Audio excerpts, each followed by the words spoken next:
બેસો બેસો.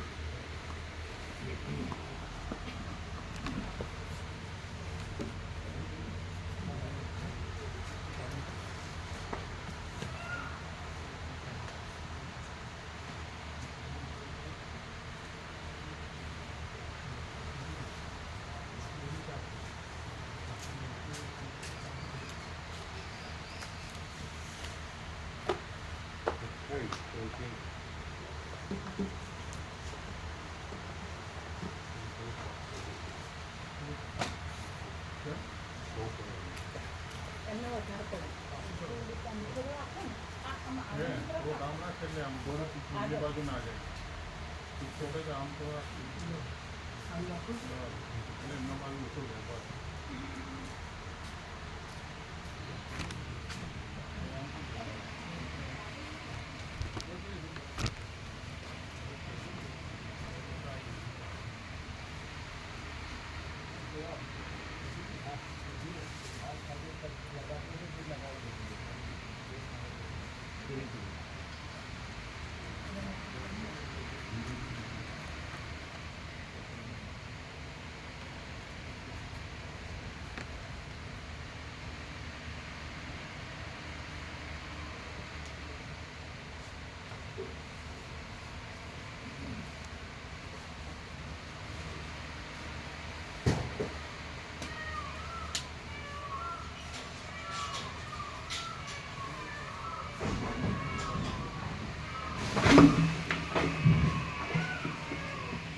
ओम ओम ओम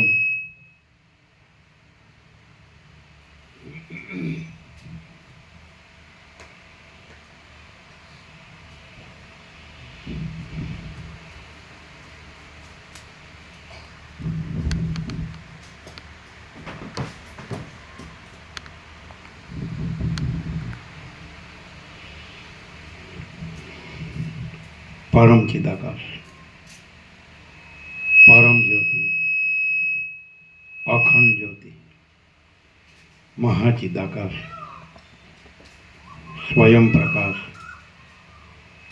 संपूर्ण प्रकाश, पूर्ण ब्रह्म, अनंत तेजगण, अनंत चिदगण, परमाकाश, केवल अनंत शुद्ध तेजघन, परमाकाश, अखिल आत्मा, पूर्ण ब्रह्म, परमात्मा, परम चिदाकाश, परम ज्योति, अखंड ज्योति, अनंत पूर्ण परम चिदाकाश, परम शांति, स्वयं सिद्ध, स्वयं प्रकाश, स्वयं पूर्ण, स्वस्वरूप, यही सब कुछ है, इसके सिवा कुछ नहीं है। शून्यवास, अनंत कोटि, महाकल्प है ही नहीं। महाचिदाकाश, स्वयं प्रकाश, संपूर्ण प्रकाश, महाचिदाकाश ज्योति, अनंत, अखंड, अभेद, महाचिदाकाश ज्योति, महातत्व, महासामान्य, महाचिदाकाश, स्वसंवेद्य, सहज निर्विकल्प, महाचिदाकाश, परम कैवल्य, परम शांति, परम चिदाकाश, अनंत, पूर्ण, निरपेक्ष, सत, अनंत, संपूर्ण, अपरि, निर्भ्रांत, निरपेक्ष, वशिष्ठराम वैराग्य प्रकरण राउंड 42मो राउंड।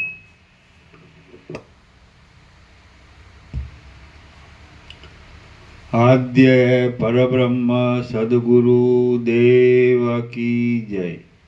ओम श्री परमात्मने नमः। सद्ग्रंथों में शिरोमणि श्री योग वासिष्ठ महारामायण વૈરાગ્ય પ્રકરણ, સર્ગ 12મો, પેજ નંબર 24, પેજ નંબર 24, સર્ગ 12મો. આ 12મા સર્ગમાં ભોગનું દુઃખરૂપપણું, વિષયાદિનું અસત્યપણું અને સંપત્તિઓનું અનર્થરૂપપણું કહેવામાં આવશે. ભોગની દુઃખરૂપતા, વિષયોની અસત્યતા અને સંપત્તિની અનર્થરૂપતા. વાલ્મીકી બોલ્યા. મુનિવરે એ પ્રમાણે પૂછ્યું. એટલે એ વૈરાગ્ય પ્રકરણમાં જાગજો બરાબર, ઊંઘે નહીં, ધ્યાન રાખજો એનું. આજે ને અરુણ પ્રભુ એને શ્રીમદ રાજચંદ્ર જ્ઞાન મંદિર કોબાથી લાવ્યું અને એમને વર્ષી તક છે. એક દિવસ ઉપવાસ, એક દિવસ પ્રસાદ, ખબર છે. હવે આવ્યા છે વસીટનો સાંભળો અને ઊંઘે જ. અને પાછા કે અમે ક્યાંય ઊંઘતા નથી, અહીંયા જ ઊંઘે. વૈરાગ્ય રામનો સાંભળો તોય કાંઈક ફેર પડે. ચલો,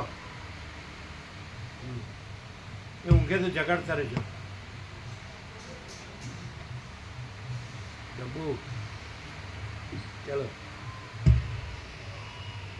એને એમ છે કે હું બધું જાણું છું, પણ રામનો વૈરાગ્ય સાંભળે ખબર પડે કે હું કશું નથી ને બીજું કશું નથી, પરમાકાશ જ છે. ચાલો.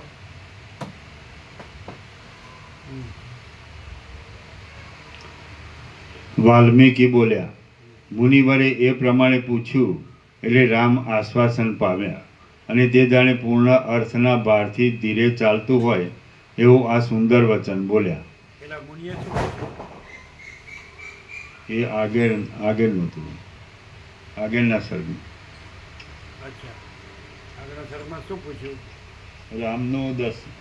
રામનું દશરથ રાજાએ કરેલું સાંત્વન, એ સર્ગ હતો 11મો. હાલો, ચાલો આગળ, ચાલો આગળ, ચાલો. હવે રામ બોલ્યા. રામ બોલ્યા. હે ભગવાન, હું તો અજ્ઞાની છું, પણ આપે પૂછ્યું છે. તમે આંખ બંધ કરશો ને તો ઊંઘ આવી જશે. આંખ ખુલ્લી રાખો. આંખ બંધ કરીને ઊંઘ આવે. આંખ બંધ કરીને નહીં સાંભળો, ઉઘાડી આંખે સાંભળો. ચાલો, તમારા શ્રીમદ રાજચંદ્રમાં સાયકોલોજી નથી આવતી. ચાલો. રામ બોલ્યા. હે ભગવાન, હું તો અજ્ઞાની છું, પણ આપે પૂછ્યું છે એટલે હું મારો સઘળો અનુભવ આપની આગળ કહું છું. મહાત્માના વચનનું ઉલ્લંઘન કોનાથી થાય? હું આ મારા પિતાના ઘરમાં જન્મ્યો. હવે સાંભળજો બરાબર, એક એક અક્ષર. હું આ મારા પિતાના ઘરમાં જન્મ્યો. જન્મ પછી અનુક્રમે મોટો થયો. મોટો થયા પછી વિદ્યા બન્યા, પછી ઘરમાં રહ્યો. પછી હે મુનિનાયક, ઘરમાં રહ્યા પછી સદાચારમાં તત્પર થઈ હું તીર્થયાત્રા કરવા સારું સમુદ્ર પર્યંત પૃથ્વીમાં ફર્યો. એટલા કાળમાં સંસાર ઉપરથી આસ્થા ઉઠાડી દે એવો વિવેક મારા મનમાં ઉત્પન્ન થયો. મારું મન વિવેકથી વ્યાપી ગયું. એટલે પછી ભોગમાં રાગ વગરની થયેલી બુદ્ધિથી હું પોતે આ પ્રમાણે વિચાર કરવા લાગ્યો. અરે રે, આ સંસાર સંબંધી જે સુખ છે તે શું છે? કાંઈ નથી. આ સંસારના વિસ્તારમાં લોકો મરવા માટે જ જન્મે છે અને જન્મવા માટે જ મરે છે. આ સ્થાવર જંગમ રૂપ જે ભોગો છે તે બધા અસ્થિર છે, મોટી આપદારૂપ છે, પાપરૂપ છે અને વૈભવ હોય ત્યાં સુધી જ રહેનારા છે. એ પદાર્થો લોઢાની સળીઓ પેઠે પરસ્પર સંબંધ વગરના છે, તો પણ કેવળ પોતાના મનની કલ્પનાથી તેઓનો સંબંધ કરવામાં આવે છે. આ સઘળું વિસ્તીર્ણ જગત પણ મનને અધીન જ જોવામાં આવે છે. એટલે મન જેવી કલ્પના કરે તેવું પ્રતીત થનારું આ સઘળું જગત પણ મનને અધીન જ જોવામાં આવે છે અને તે મન ખોટું હોય એમ જણાય છે. આમ છતાં આપણે શા માટે મોહ પામીએ છીએ? અરે, આ કષ્ટની વાત છે કે જેમ વનમાં મૂઢ મૃગલાઓ ઝાંઝવાના ખોટા જળથી ઘણે દૂર સુધી ખેંચાય છે, તેમ આપણે હૈયા ફૂટા પણ આ સંસારમાં ખોટા વિષયોથી ખેંચાઈએ છીએ. આપણને કોઈએ વેચ્યા નથી, તે છતાં આપણે વેચાયા જેવા થઈને રહ્યા છીએ અને આ કાંઈ ઇન્દ્રજાળ જેવું છે એમ જાણતા છતાં પણ આપણે સઘળા મૂઢ બની રહ્યા છીએ.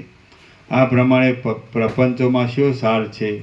બાકી આ તો આપણે બંધાયા છીએ એમ અમસ્તા જ મોહથી માની બેઠા છીએ. ભોગો તો એવા જ અભાગ્યા છે, તેમણે આપણને બંધન છે એમ મનાવી દીધું છે. અહો, આ તો ઘણે કાળે જાણવામાં આવ્યું કે મૂળ મુરગલાઓ જેમ ખાડામાં પડે છે તેમ આપણે પણ નિરર્થક જ મોહરૂપી ખાડામાં પડ્યા છીએ. આંખ ઉઘાડજો અલ્યા. ચાલો હવે ડગલે પગલે કેવું પડશે. ચાલો અહો, એક આ અક્ષરે જવા દેવા જેવો નથી રામનો. ચાલો અહો, આ તો ઘણે કાળે જાણવામાં આવ્યું કે મૂળ મૃગલાઓ જેમ ખાડામાં પડે છે તેમ આપણે પણ નિરર્થક જ મોહરૂપી ખાડામાં પડ્યા છીએ. હું કોણ છું? આ દ્રશ્ય પદાર્થો શી વસ્તુ છે? શા માટે તે આવેલા છે? મારે રાજ્યની અને ભોગોની સાથે શું સંબંધ છે? જે ખોટું છે તે ખોટું જ છે. ખોટાની સાથે કોઈને કાંઈ લાગતું વળગતું જ નથી. હે બ્રહ્મન, આ પ્રમાણે વિચાર કરતાં કરતાં જેમ વટે માર્ગુને નિર્જળ ભૂમિમાં અરુચિ થાય તેમ મને સઘળા પદાર્થોમાં અરુચિ થઈ છે. તો હે ભગવાન, હવે મને આપ કહેશો કે ઇન્દ્રજાળ જેવું આ જગત શા કારણથી ઉત્પન્ન થાય છે, શા કારણથી વધે છે અને શા કારણથી પાછું નાશ પામે છે? જગતમાં જન્મ, જરા, મરણ, સંપત્તિ અને વિપત્તિ આદિ અનેક અનર્થો વારંવાર પ્રકટ થાય છે, તિરોહિત થઈ જાય છે અને વળી પાછા વધે છે. જુઓ, પવન જેમ પહાડ ઉપરના વૃક્ષોને ઢીલા કરી નાખે છે તેમ એ સર્વ તુચ્છ ભોગોએ અમને જર્જરિત કરી નાખ્યા છે. જેમ પોલા વાંસ પવનથી બોલ્યા કરે છે તેમ મનુષ્યો પ્રાણ નામના વાયુઓથી બોલ્યા કરે છે. તેઓ જો કાંઈ પુરુષાર્થ ન કરે તો તેમને વ્યર્થ અને જડ જેવા સમજવા જોઈએ. જેમ જૂનું ઝાડ પોતાની બખોલમાં રહેલા ઉગ્ર અગ્નિથી તપી જાય તેમ હું પણ આ દુઃખ શી રીતે ટળે એ ચિંતાથી તપી ગયો છું. જોકે મારું હૃદય સંસારના દુઃખોરૂપી પથરાઓથી પૂરાઈ ગયું છે, તો પણ મારા સ્વજનો મારે માટે રોશે એવી બીકને લીધે હું આંસુ પાડીને રોતો નથી. હું આંસુ પાડ્યા વગર અંદરની અંદર રોયા કરું છું. તે છતાં સ્વજનોને ખેદ ન થાય એટલા માટે ઉપરથી કોઈ સમયે મુખ મલકાવું છું તથા બોલું ચાલું છું. આમ છતાં મારી તે હસવા તથા બોલવા આદિ વૃત્તિઓ કેવી રસરહિત છે એ વાતને કેવળ મારા હૃદયમાં રહેલો વિવેક જ જાણે છે. જેમ ધનવાન માણસ ધન જતું રહ્યા પછી દરિદ્રતા આવે ત્યારે આગલી દશાને સંભાળીને બહુ જ મૂંઝાયા કરે છે, તેમ હું પણ પરમાનંદમાંથી ખસીને આ સંસારની ખટપટમાં આવી પડ્યો છું. માટે આગલી દશા સંભાળીને બહુ જ મૂંઝાયા કરું છું. તેમ હું પણ પરમાનંદમાંથી ખસીને આ સંસારની ખટપટમાં આવી પડ્યો છું. માટે આગલી દશા સંભાળીને બહુ જ મૂંઝાયા કરું છું. આ રાજ્ય સંબંધી સંપત્તિઓ કેવળ ઠગારી જ છે. મનની વૃત્તિને મૂંઝાવી દેનારી છે, ગુણોના સમૂહને તોડનારી છે અને દુઃખના સમૂહને આપનારી છે. દરિદ્રતા આદિ ઉગ્ર વિપત્તિઓથી પીડાયેલા મનુષ્યને જેમ ઘણા છોકરા જણનારી સ્ત્રીઓવાળા ઘરો આનંદ આપતા નથી, તેમ અનેક ચિંતાઓરૂપી ચકરીઓ ઉત્પન્ન કરનારા આ ધનો પણ મને આનંદ આપતા નથી. હે મુનિ, જેમ સાંકળોથી બંધાયેલા જંગલી હાથીને વિશાળ અને ભાગી જાય એવા કાષ્ટાદિથી ઢાંકેલા ખાડામાં પડવાને લીધે અનેક પ્રકારના દુઃખો તથા દુર્દશાઓ વેઠવા પડે છે અને તેનો વિચાર કરતાં તેને મનમાં સુખ વળતું નથી, તેમ મને પણ વિશાળ અને ક્ષણભંગુર એવા દેહાદિકમાં પડવાને લીધે અનેક પ્રકારના દુઃખ તથા દુર્દશાઓ વેઠવા પડે છે અને તેના વિચાર કરતાં મને મનમાં સુખ વળતું નથી. આ અજ્ઞાનરૂપી રાત્રિમાં લોકોના વિચારરૂપી નેત્રોની શક્તિ અપાર મોહરૂપી ભારે ઝાકળથી બંધ પડી ગઈ છે. તેમાં ભારે પહોંચેલા અને ખલ એવા સેંકડો વિષયરૂપી ચોરો સર્વદા ચારે બાજુથી વિવેકરૂપી મુખ્ય રત્નનું જ હરણ કરવામાં લાગી રહ્યા છે. તત્વવેતાઓ વિના બીજા કયા સુભટો તેમને યુદ્ધ કરીને મારવામાં સમર્થ છે? કોઈ પણ નથી. કારણ કે મોહરૂપી અંધારાનો નાશ કર્યા વિના તેમનો વધ થવાનો સંભવ નથી. ફરીથી તત્વવેત્તા. હા, તત્વવેતાઓ વિના બીજા કયા સુભટો તેમને યુદ્ધ કરીને મારવામાં સમર્થ છે? કોઈ પણ નથી, કારણ કે મોહરૂપી અંધારાનો નાશ કર્યા વિના તેમનો વધ થવાનો સંભવ નથી. શ્રી યોગ વાસિષ્ઠ મહારામાયણમાં વૈરાગ્ય પ્રકરણનો પ્રથમ પરિતાપ નામનો સર્ગ 12મો સમાપ્ત. સર્ગ 13મો. આ 13મા સર્ગની અંદર સગડાઓને અત્યંત પ્યારી લાગનારી એવી લક્ષ્મીના દોષનું વર્ણન કરવામાં આવશે. તમે અહીં આવી જાઓ, તમે અહીં બેસો, કારણ કે આ તો ડ્રાઈવર પાસે એક માણસ બેહાડવો પડે એવું છે. ડ્રાઈવર ઊંઘે જાય આખી બસ. ખુરશી એ એમ નહીં, તમે ખુરશી લેવો. એમનું લાવો, એમનું બરાબર. હવે છે ને આમ કરતા રહેવાનું.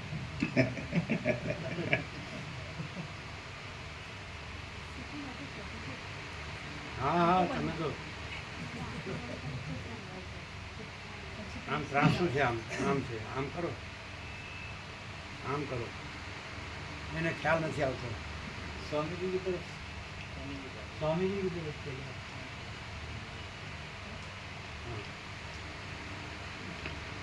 સર્ગ 13મો. પણ પછી તમારે એનું ધ્યાન રાખવાનું નહીં રહેવાનું, તમારે સાંભળવાનું. ચાલો.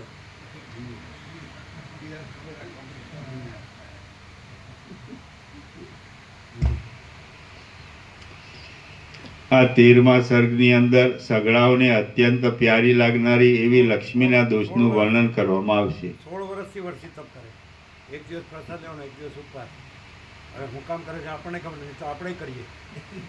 અમને બતાડો એનું કોઈ કાંઈ મળતું હોય તો અમે કરીએ.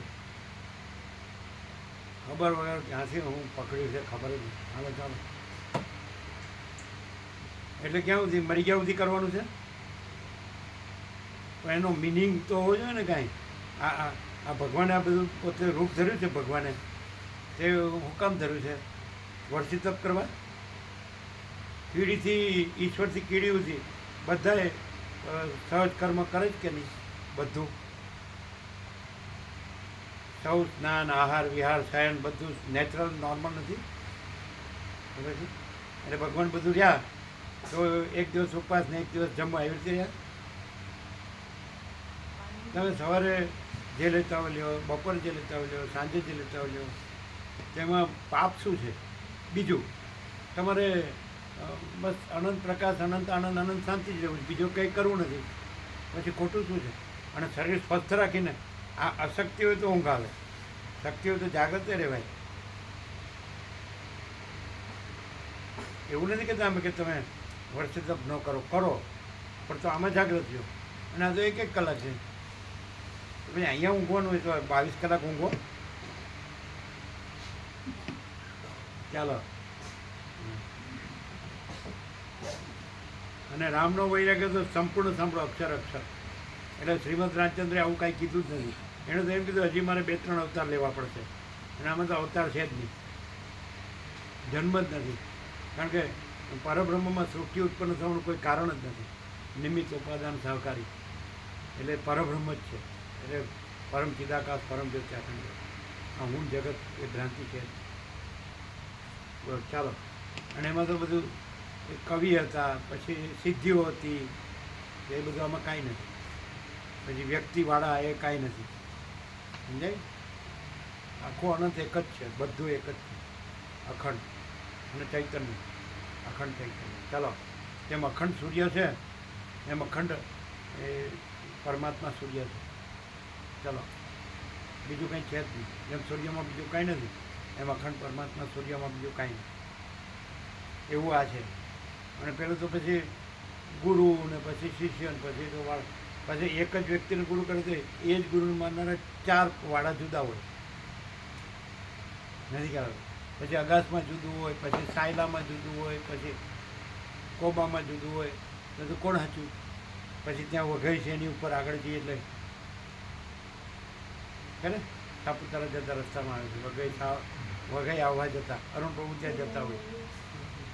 ખબર નથી? ખબર? અરે અરુણ દાદો ક્યાં રખડે છે ખબર નથી. ચાલો. એ પેલું શું નામ, ધરમપુર. ધરમપુર એને અમે જોયેલા છે. નાના હતા ત્યારે અમે એને જોયેલા. એ પીએચડી કર્યું શ્રીમદ રાજચંદ્ર પ્રભુ. હા, રાકેશ પ્રભુ. તો પછી કયું સાચું? કેટલા વાળા એક જ નામ, એક જ વ્યક્તિ. પછી એની મૂર્તિઓ બનાવવાની, એની પૂજા, પછી ઉત્સવો, પછી અને ખાવા પીવાનું, ખવડાવવા પીવાનું. એક ડીશના કેટલા હજાર ખબર છે જમવાના? હા, આપણે સોનિયો આવે સુરતના, કરોડોપતિઓવાળા, એટલે મોટા મોટા બિલ્ડિંગો બંધાય, પછી ફૂલ ફેસિલિટી હોય. આવું બધું શ્રીમદ રાજચંદ્રમાંય ન હોય, અને મહાવીર સ્વામીમાંય ન હોય, ઋષભદેવમાંય ન હોય. પછી આપણે ક્યાંક લઘુતા ગ્રંથિ રાખીને પકડાઈ જઈએ એવું ન ચાલે. આમ ફ્રી રહેવું પડે, અને સીધું અનંત ઓળખવું પડે, અને સીધું મટી જવું પડે. આમ મરીને મટવાનું નથી, જીવતા જાગતા બોલતા ચાલતા મટવાનું. ચાલો.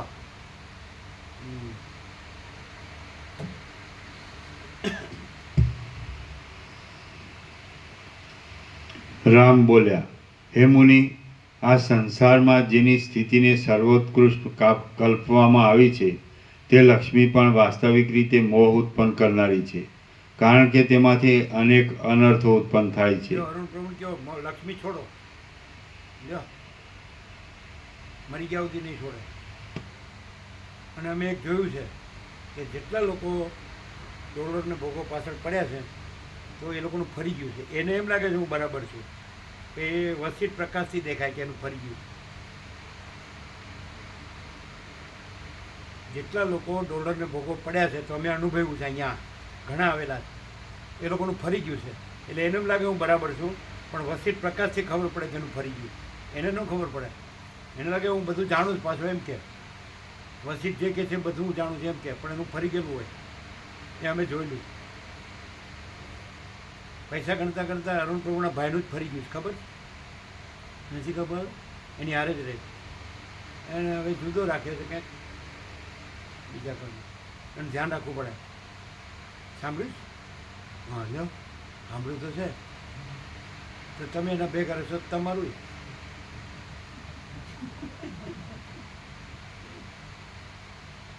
એના ભાઈનું ફરી ગયું, અરુણ પ્રભુના ભાઈનું. સમજે? એટલે ખોટું એટલે પૈસા ગણવામાં હતા ને એટલે બગડી ગયું મગજ. એટલે એને ક્યાંક જવા દો ને તો પછી પાછા શોધવા મુશ્કેલ.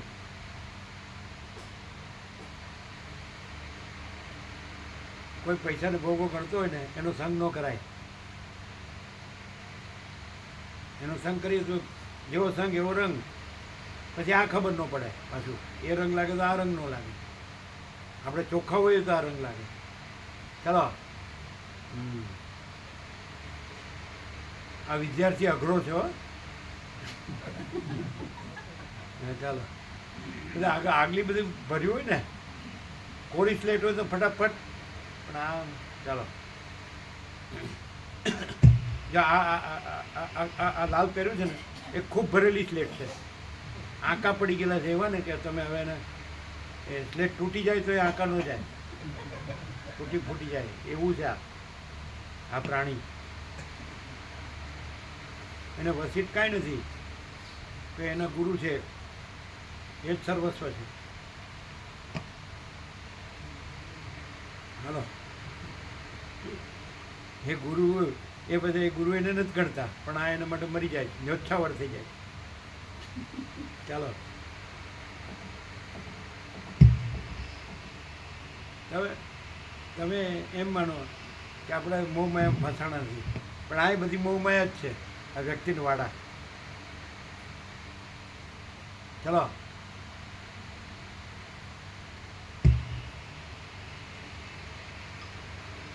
જેમ વર્ષા ઋતુમાં નદી બહુ જ ઉછળતા, મલિન અને જળ કરી નાખે એવા અનેકાનેક મોટા તરંગોને ધારણ કરે છે, તેમ લક્ષ્મી પણ બહુ જ ઉછળતા, મલિન અને જળ કરી નાખે એવા રાગ દ્વેષાદિક અનેકાનેક મોટા તરંગો ધારણ કરે છે. સાંભળ્યું? ચલો, લક્ષ્મીને ચિંતાઓરૂપી ઘણી દીકરીઓ ઉત્પન્ન થાય છે, અને તે નદીઓની લહેરોની પેઠે બહુ જ આડા વલણોવાળી અને ચંચળ હોય છે.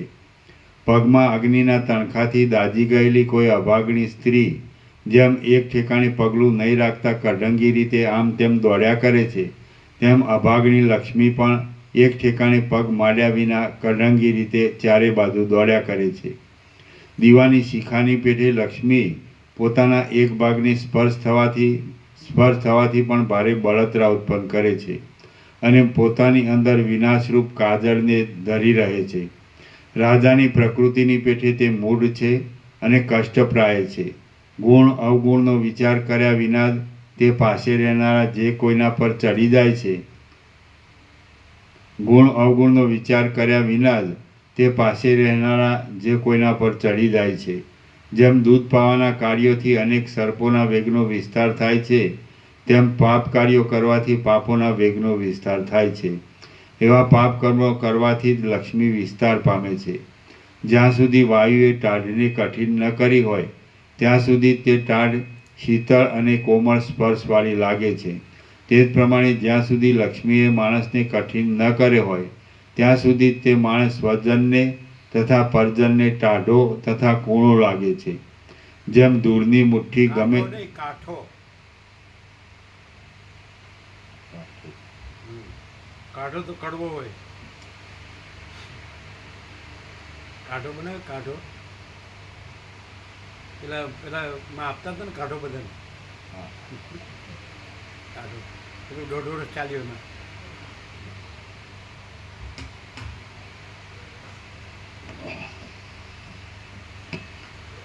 તે જ પ્રમાણે જ્યાં સુધી લક્ષ્મીએ માણસને કઠિન ન કર્યો હોય કઠિન ત્યાં સુધી તે માણસ સ્વજનને તથા પરજનને કાઠો લાગે છે, કાઠો તથા કૂણો લાગે છે.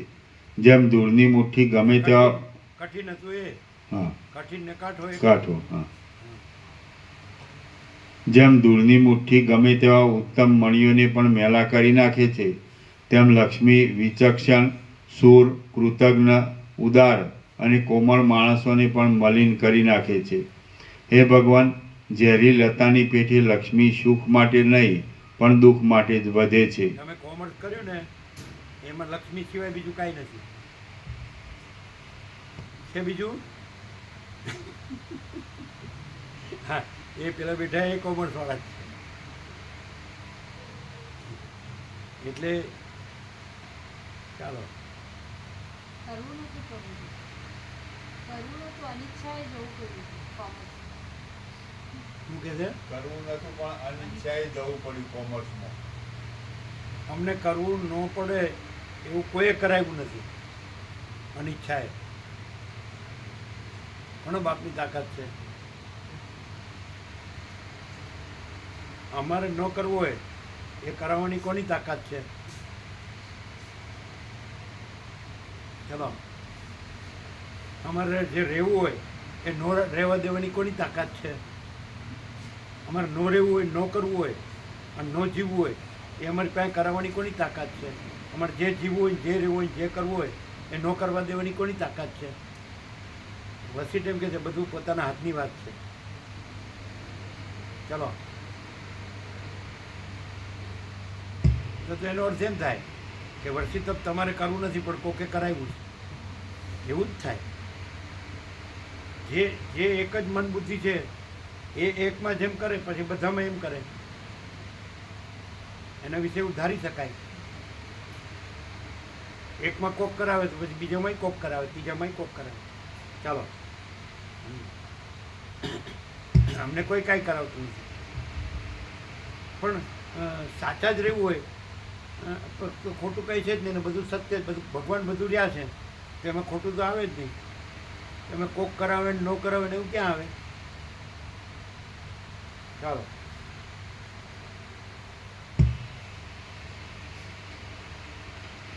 જેમ ધૂળની મુઠ્ઠી ગમે તેવા ઉત્તમ મણિઓને પણ મેલા કરી નાખે છે, તેમ લક્ષ્મી વિચક્ષણ, શૂર, કૃતજ્ઞ, ઉદાર અને કોમળ માણસોને પણ મલિન કરી નાખે છે.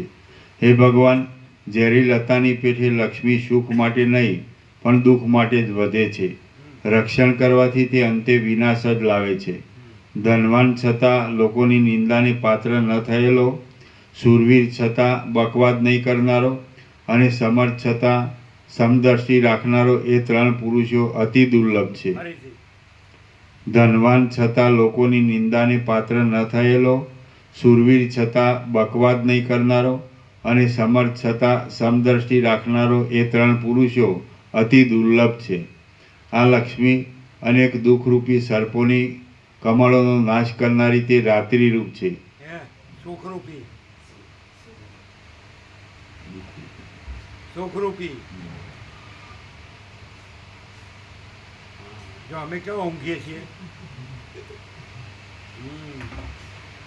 અમારી પાસે ચોપડી નથી. જો આ લક્ષ્મી અનેક સુખરૂપી સર્પોની કમળોનો નાશ કરનારી તે રાત્રિરૂપ છે. દુઃખોરૂપી વિષમ તથા ગહન ગુફારૂપ છે. સર્પો સર્પ પણ સુખરૂપી સર્પો. આ પણ સુખે સર્પો જ છે ને આમ તો. ક્યાંય અનુવાદમાં ફેર લાગે?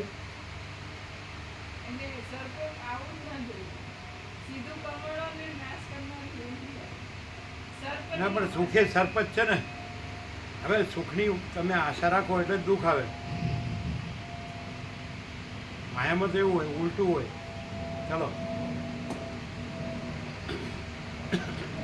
આ લક્ષ્મી અનેક સુખરૂપી સર્પોને કમળોનો નાશ કરનારી તે રાત્રિરૂપ છે. દુઃખોરૂપી વિષમ તથા ગહન ગુફારૂપ છે અને ગાઢ મોહરૂપી ગજેન્દ્રની વિંધ્યાચળની તળેટી રૂપ છે.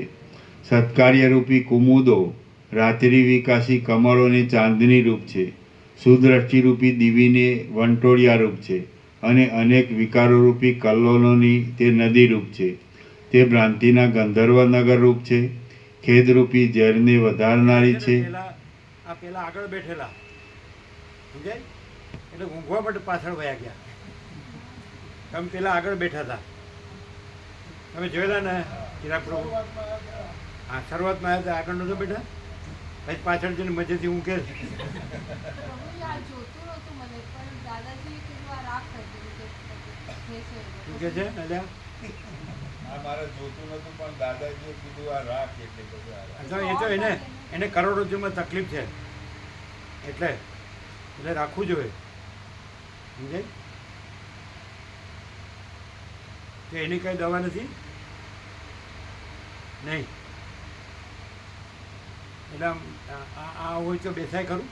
એના વગર જ બેસું પ્રભુજી. ઓડ લાગે બધા નીચે હોય તો આપણે કેવું નથી કરવાનું. શું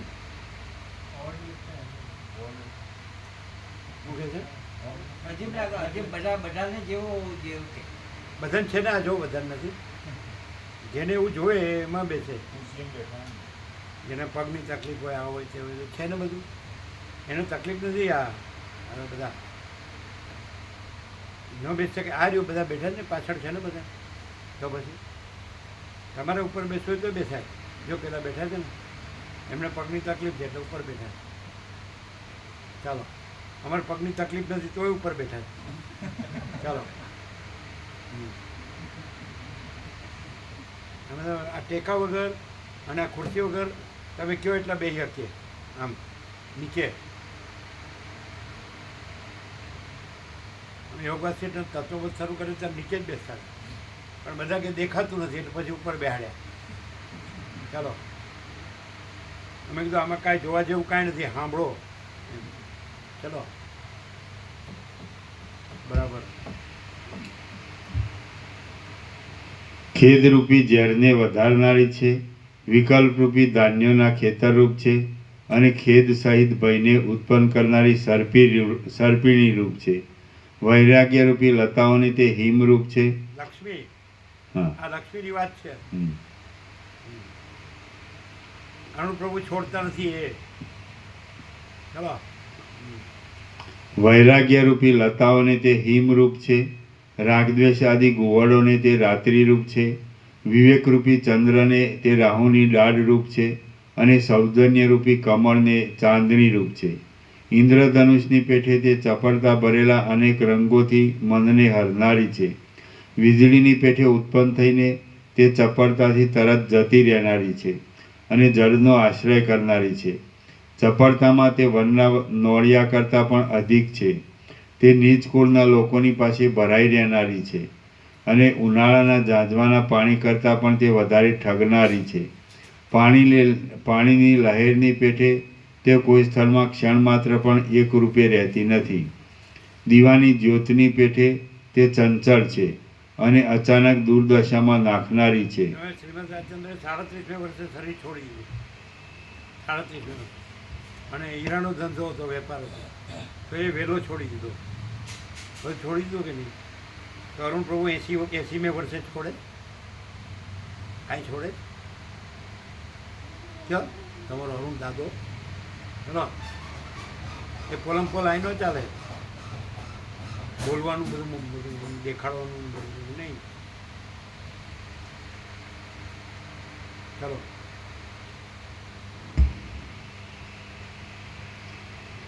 યુદ્ધમાં ઉત્સાહ ધરાવનારા પુરુષોરૂપ હાથીઓના ટોળાને તે સિંહણની પેઠે તોડી પાડનારી છે અને ખડગની ધારની પેઠે તે ટાઢી, તીખી તથા તીક્ષ્ણ હૃદયવાળાઓનો આશ્રય કરનારી છે. પરાયા ધનોને લઈ લેવાની ઈચ્છાવાળી અને ગુપ્તરૂપે નીચ ચિંતાઓને છુપાવી રહેલી એ અભાગણી લક્ષ્મીથી હું દુઃખ વિના બીજું કાંઈ પણ ફળ દેખતો નથી. અરે રે, અલક્ષ્મીરૂપ શોક તેને દૂર હટાવી મૂકે છે. તો પણ તે નિર્લજ, તે અને નફ્ફટ લક્ષ્મી તે જ દરિદ્ર માણસને સદા આદર સાથે આલિંગન કરે છે. કોઈ આડમાં ઉત્પન્ન થયેલી અને અનેક સર્પોના શરીરોથી વીંટાયેલી ફૂલવેલની પેઠે એ લક્ષ્મી ઉપરથી મનોહર હોવાને લીધે ચિત્તની વૃત્તિને ખેંચે છે. સાહસથી મળે એવી છે અને ક્ષણભંગુર છે. શ્રી યોગ વાસિષ્ઠ મહારામાયણમાં વૈરાગ્ય પ્રકરણનો લક્ષ્મી નિરાકરણ નામનો સર્ગ 13મો સમાપ્ત. સર્ગ 14મો. આટલું કોઈ ગુરુ કથાકાર ઉપદેશકે લક્ષ્મી વિશે નહીં કીધું હોય. એમ કે ધનથી સત્કાર્યો થાય, એમ કે આ સર્વ ઉપાધિનું મૂળ છે એમ કોઈ નો કે. આ રામે કીધું. ચલો બધા એમ કે લક્ષ્મી હોય તો બધી સેવા થાય ને, સત્કાર્યો થાય ને, એમ કે ઉપાધિના પોટલા વધે ને. પ્રવૃત્તિ, પ્રપંચ, ઉપાધિ, ઝંઝટ, જફા, ઝમેલા. ચલો ઝંઝાળ. સર્ગ 14મો. જો અહીંયા કોઈ ઝંઝાળ નથી, કારણ કે લક્ષ્મી નથી. પરમ શાંતિ છે. ચલો આ 14મા સર્ગમાં મૂર્ખનું જીવિત યૌવન તથા આયુષ્ય કે જે વ્યાધિ, રોગ તથા જરાથી ઘેરાયેલું અને કામ આદિએ મલિન કરેલું હોય છે તેની નિંદા કરવામાં આવશે. મૂર્ખના જીવિતની નિંદા. રામ બોલ્યા, હે મુનિ, આવરદા તો પાંદડાના ખૂણાની અણી પર લટકી રહેલા એક જળબિંદુ જેવો ક્ષણભંગુર છે. ગેલાની પેઠે તે સમય વગર જ બિચારા શરીરને છોડીને ચાલતો થાય છે. વિષયરૂપી સર્પોના સંગથી જેમનું ચિત્ત પૂરું જર્જરિત થઈ ગયું છે અને જેમને આત્માનો પૂર્ણ વિવેક પ્રાપ્ત થયો નથી, એવા લોકોને તો આયુષ્ય કેવળ પરિશ્રમના કારણરૂપ છે. વિષયરૂપી સર્પોના સંગથી જેમનું ચિત્ત પૂરું જર્જરિત થઈ ગયું છે અને જેમને આત્માનો પૂર્ણ વિવેક પ્રાપ્ત થયો નથી, એવા લોકોને તો આયુષ્ય કેવળ પરિશ્રમના કારણરૂપ છે. પરંતુ જેમણે જાણવા યોગ્ય વસ્તુને જાણી લીધી છે અને જેઓ અપરિચ્છિન્ન પદમાં વિશ્રાંતિ પામ્યા છે, તેમને આયુષ્ય સુખદાયી થાય છે અને તેમને લાભાલાભ સમાન જ લાગે છે. અને પરંતુ જેમણે જાણવા યોગ્ય વસ્તુને જાણી લીધી છે અને જેઓ અપરિચ્છિન્ન પદમાં વિશ્રાંતિ પામ્યા છે, તેમને આયુષ્ય સુખદાયી થાય છે. અપરિચ્છિન્ન પરમાકાશ, પરમ ચિદાકાશ. ચલો તેમને આયુષ્ય સુખદાયી થાય છે અને તેમને લાભાલાભ સમાન જ લાગે છે. હે મુનિ, દેહાદિક આત્મા છે એવો અમે નિશ્ચય કરી બેઠા છીએ. તેથી સંસારરૂપી વાદળની વીજળીના સમૂહરૂપ આયુષ્યમાં અમને સુખ મળતું નથી. કદાચ વાયુને વીંટી શકાય, આકાશને તોડી શકાય અને તરંગોને પણ ગૂંથી શકાય, પણ આ આયુષ્યનો કદી વિશ્વાસ રાખી શકાય નહીં. શરદ ઋતુના વાદળાની પેઠે અલ્પજીવી, તેલ વગરના દીવાની પેઠે નાશમાં ઉન્મુખ અને તરંગની પેઠે ચપળતાવાળું આ આયુષ્ય જતું રહ્યું જોવામાં આવે છે. તરંગને, પ્રતિબિંબના ચંદ્રને, વીજળીના સમૂહને અને આકાશના કમળને કદી પકડી રાખવાની આશા રાખી શકું, પણ આ અસ્થિર આયુષ્યને પકડી રાખવાની આશા તો હું કદી રાખી શકું નહીં. તૃષ્ણાતુર મૂઢ માણસો વ્યર્થ આયુષને લાંબુ કરવા ઈચ્છે છે. ખચરી જેમ ગર્ભ ધારણ કરીને દુઃખને નોતરે છે, તેમ એ મનુષ્ય પણ એ ઈચ્છા કરીને દુઃખને જ બોલાવે છે. હે બ્રહ્મન, આ ભવભટકણમાં આ જે કાયારૂપી વેલો છે તે સૃષ્ટિરૂપ સમુદ્રના જળના ફીણ જેવો જ છે. માટે મને આમાં જીવવું ગમતું નથી. જેથી અવશ્ય પામવા યોગ્ય પુરુષાર્થની પ્રાપ્તિ થાય, ફરીવાર શોક કરવો ન પડે અને જે જીવન મુક્તિના પરમ સુખના સ્થાનક રૂપ થાય તે જ જીવતર કહેવાય છે. ઝાડ પણ જીવે છે અને મૃગો તથા પક્ષીઓ પણ જીવે છે, પરંતુ જેનું મન તત્વજ્ઞાનને લીધે તુચ્છરૂપ થઈ ગયું છે તે જ સાચો જીવે છે. જગતમાં જન્મેલા જે પુરુષોને તત્વજ્ઞાનથી, પરંતુ તત્વજ્ઞાનથી, પરંતુ જેનું મન તત્વજ્ઞાનને લીધે તુચ્છરૂપ થઈ ગયું છે તે જ સાચો જીવે છે. જગતમાં જન્મેલા જે પુરુષોને ફરીવાર જન્મનો ભય મટી જાય છે તેમનું જીવવું સફળ છે. બીજા પુરુષોનું જીવવું તો ગરડા ગધેડાના જેવું છે.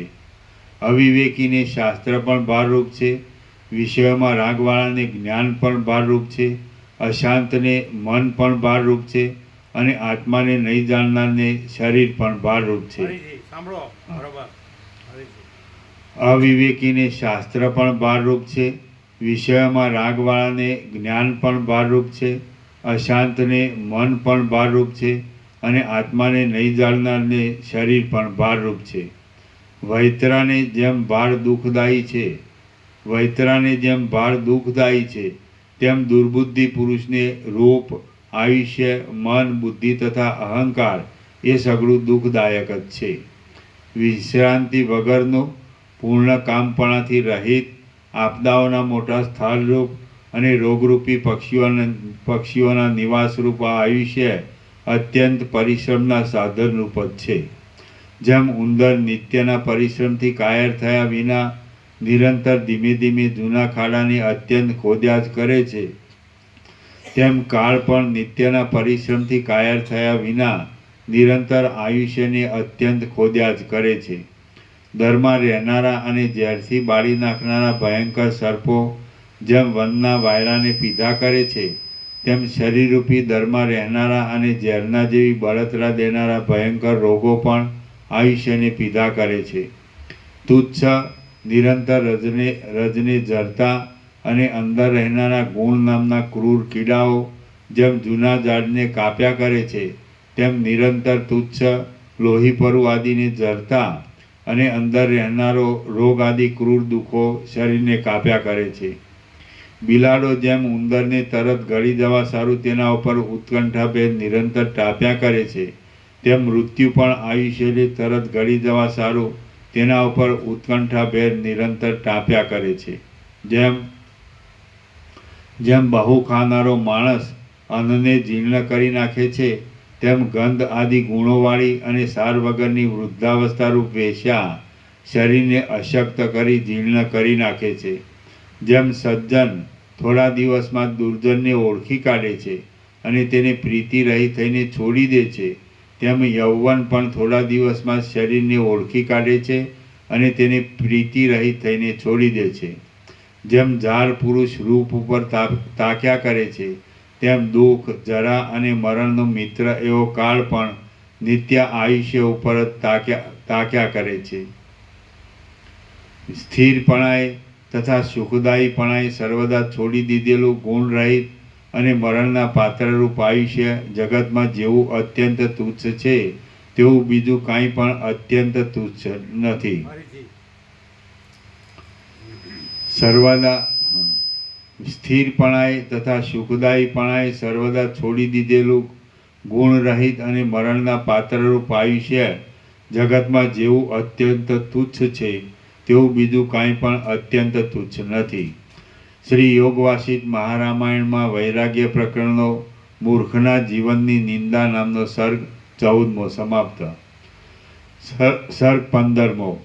આ 15મા સર્ગમાં અહંકાર જે સઘળા અનર્થના મૂળ રૂપ છે તેની નિંદા કરવામાં આવશે. અહંકાર નિંદા.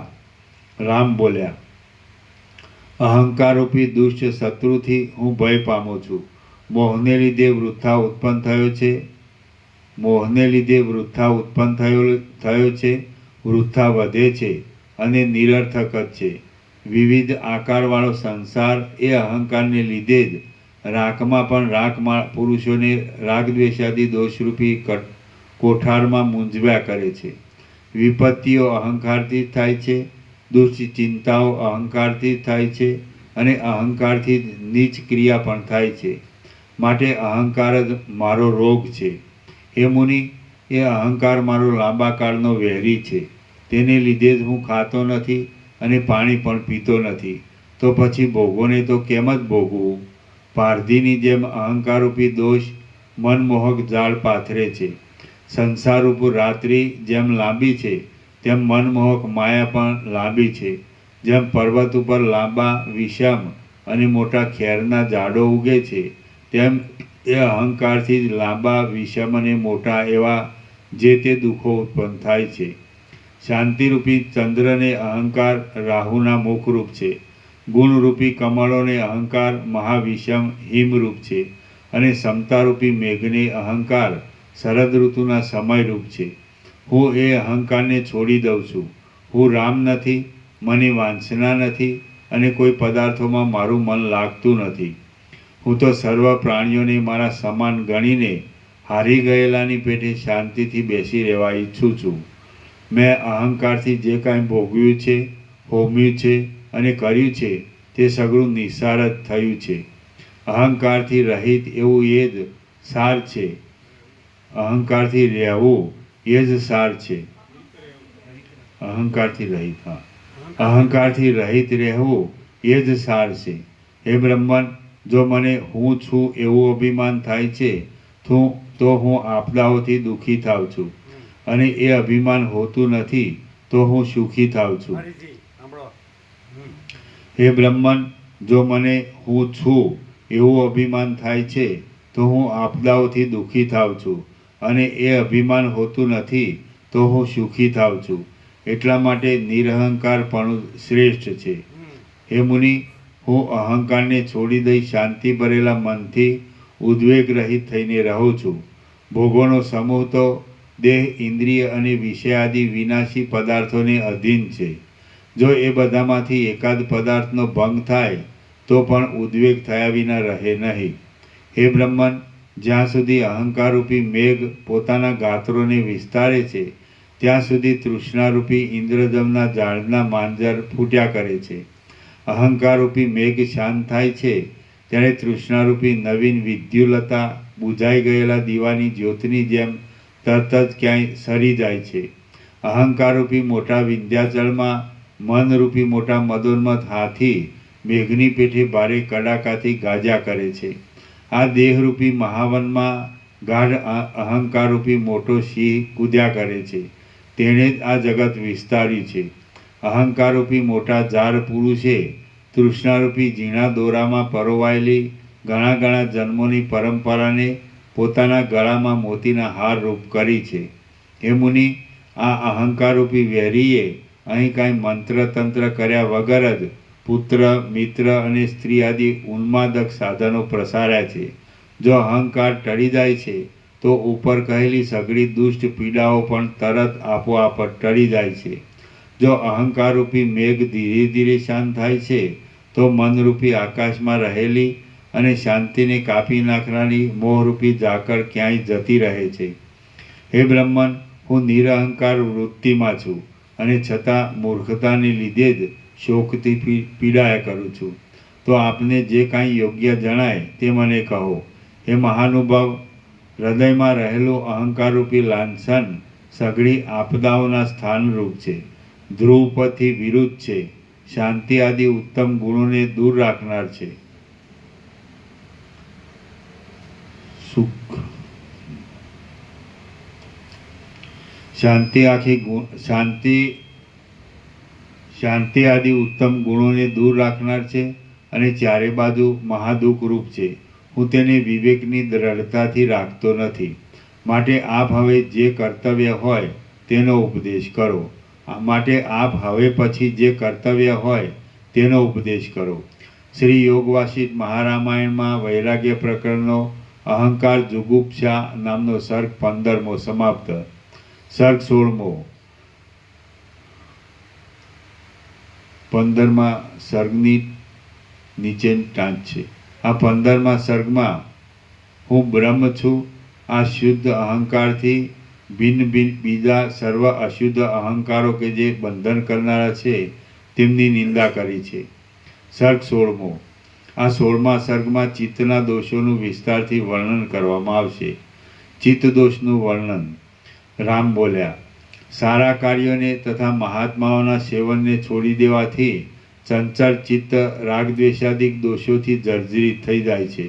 અને જેમ નાનું સરખું પીંછું વાયુની અંદર ભમ્યા કરે છે તેમ તે વિષયોની અંદર ભમ્યા કરે છે.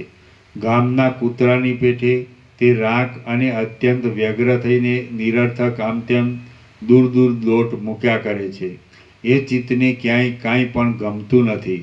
ક્યાંક તેને ઘણું ધન મળે છે તો પણ વાસનો કરણ્યો જેમ પાણીથી ભરાય નહીં તેમ તે પણ ભરાતું નથી. હે મુનિ, શૂન્ય અને સર્વદા દુષ્ટ આશારૂપી ઝાડથી વીંટાયેલું મન ટોળામાંથી વિખૂટા પડેલા મૃગની પેઠે વિશ્રાંતિ પામતું જ નથી.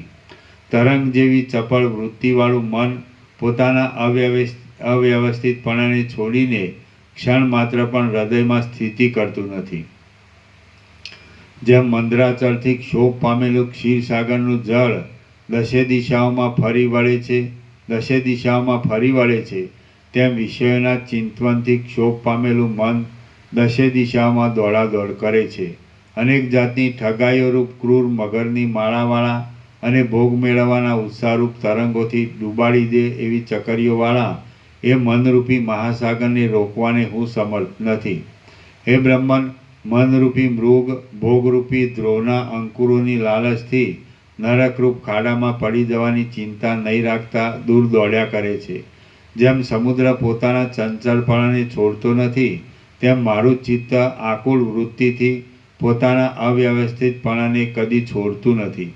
પાંજરામાં પૂરાયેલા કોઈ કેસરી જેમ એક ઠેકાણે સ્થિર થતો નથી તેમ ચિંતાઓના ભારથી ભટક્યા કરતું ચિત્ત પણ પોતાની ચંચળ વૃત્તિને લીધે કોઈ પણ ઠેકાણે જંપ વાળતું નથી. હંસ જેમ જળમાંથી દૂધને નિઃશંક રીતે ખેંચી લે છે તેમ મોહરૂપી રથ પર ચડેલું ચિત્ત શરીરમાંથી સમતારૂપ સુખને નિઃશંક રીતે ખેંચી લે છે. હે મુનિરાજ, અનેકાનેક કલ્પનાઓ રૂપી શૈયામાં સૂતેલી ચિત્તની વૃત્તિઓ કોઈ રીતે પણ જાગ્રત થતી નથી. તેથી હું વ્યાકુળ થઈને તપ્યા કરું છું. હે બ્રહ્મન, પક્ષી જે મજબૂત ગાંઠો પાડેલી દોરીમાં રહેલી જાળથી બંધાયું હોય છે તેમ હું પણ અહંતા મમતારૂપી મજબૂત ગાંઠો પાડેલી તૃષ્ણારૂપ દોરીમાં રહેલા ચિત્તથી બંધાયો છું. હે બ્રહ્મન, નિરંતર ક્રોધરૂપી ધુમાડાવાળા અને ચિંતારૂપ જ્વાળાઓથી ભરપૂર રહેતા ચિત્તરૂપી અગ્નિથી હું સૂકા ખડની માફક બળી રહ્યો છું. હે બ્રહ્મન, કૂતરીને અનુસરનારો કૂતરો જેમ જડપણાવાળા શબને ફાડી ખાય છે તેમ તૃષ્ણારૂપી કૂતરીને અનુસરનારો ચિત્તરૂપી કૂતરો મને જડપણાવાળાને ફાડી ખાય છે. હે બ્રહ્મન, જેમ તરંગોને લીધે ચપળ રીતે પછડાયા કરતો જળરૂપી પ્રવાહ કાંઠાના વૃક્ષોને તાણી જાય છે તેમ રાગદ્વેષાદિક તરંગોને લીધે ચપળ રીતે પછડાયા કરતું જળરૂપી ચિત્ત મને તાણી જાય છે. જેમ પ્રચંડ પવન ખડને વચમાં જ પાડવાને સારું અથવા આકાશમાં જ ફેરવવાને સારું દૂર લઈ જાય છે તેમ ચિત્ત પણ મને અકસ્માત નરકમાં પાડવા સારું અથવા ઘણા ઘણા જન્મોમાં ફેરવવા સારું દૂર લઈ જાય છે.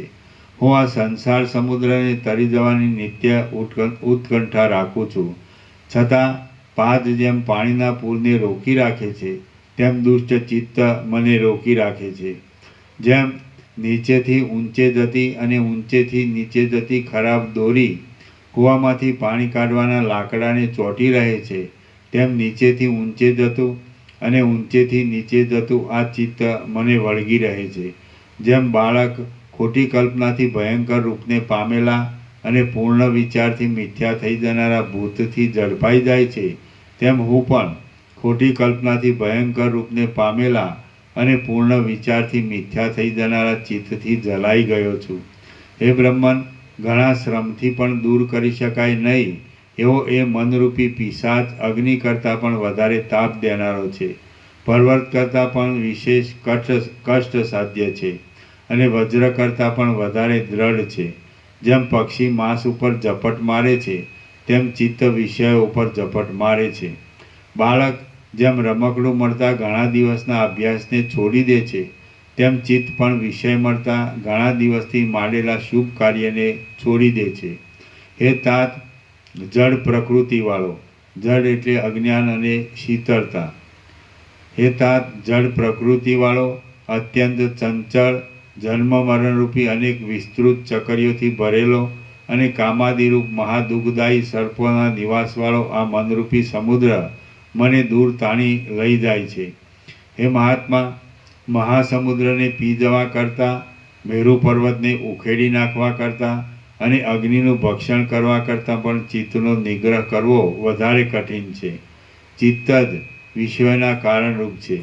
ચિત્ત હોય તો જ જગત છે અને ચિત્ત ક્ષીણ થાય તો જગત પણ ક્ષીણ થાય છે. માટે પ્રયત્નપૂર્વક ચિત્તની ચિકિત્સા કરવી જોઈએ. હે મુનિ, જેમ પર્વતમાંથી વનો ઉગે છે, તેમ ચિત્તમાંથી જ આ સેંકડો સુખ દુઃખ ઉગે છે. એ ચિત્ત જો વિવેકને લીધે ક્ષીણ થઈ જાય તો હું ધારું છું કે સુખ દુઃખો પણ અત્યંત ક્ષીણ જ થઈ જાય. જે ચિત્તરૂપી શત્રુને જીતવામાં જ મહાત્મા પુરુષોએ સમ દમ આદિ સકળ ગુણોના વિજયની આશા બાંધી છે, તે ચિત્તરૂપી શત્રુને જીતવા માટે હું ઉદ્યોગ કર્યા કરું છું. મારી રીતિ ઓસરી ગઈ છે, એટલે ચંદ્ર જેમ જળ અને મલિન વિલાસવાળી વાદળાની રેખાને અંતરથી અભિનંદન આપતો નથી, તેમ હું પણ જળ અને મલિન વિલાસવાળી રાજલક્ષ્મીને અંતરથી અભિનંદન આપતો નથી. શ્રી યોગવાસિત મહારામાયણમાં વૈરાગ્ય પ્રકરણનો ચિત્ત દૌરાત્મ્ય નામનો સર્ગ 16મો સમાપ્ત. એના નીચે ટાંક છે: મન જ્યાં સુધી આત્માથી ભિન્ન પદાર્થને આકારે થયા કરે છે, ત્યાં સુધી જીવના ભવભ્રમણનો અંત આવતો નથી. પણ જ્યારે તે મન આત્માકારે થઈ આત્માભાવને પામે છે, ત્યારે તેના ભવભ્રમણનો અંત આવે છે. એવું આ સર્ગનું તાત્પર્ય છે. સર્ગ 17મો. આ આખા 17મા સર્ગમાં જગતને ભમાવનારી તૃષ્ણાને ધિક્કારવામાં આવશે. તૃષ્ણા ઉપર ધિક્કાર. રામ બોલ્યા: સંસારમાં વિવેકાદિને ઢાંકી દેવામાં અંધારી રાત્રિ જેવી અને અંત વિનાની તૃષ્ણાને લીધે જીવરૂપ આકાશમાં રાગદ્વેષ આદિ ગોવડ પક્ષીઓની પંક્તિઓ ઉડતી જોવામાં આવે છે. જેમ અંદર દાહ આપનારો સૂર્યનો તાપ કાદવના રસને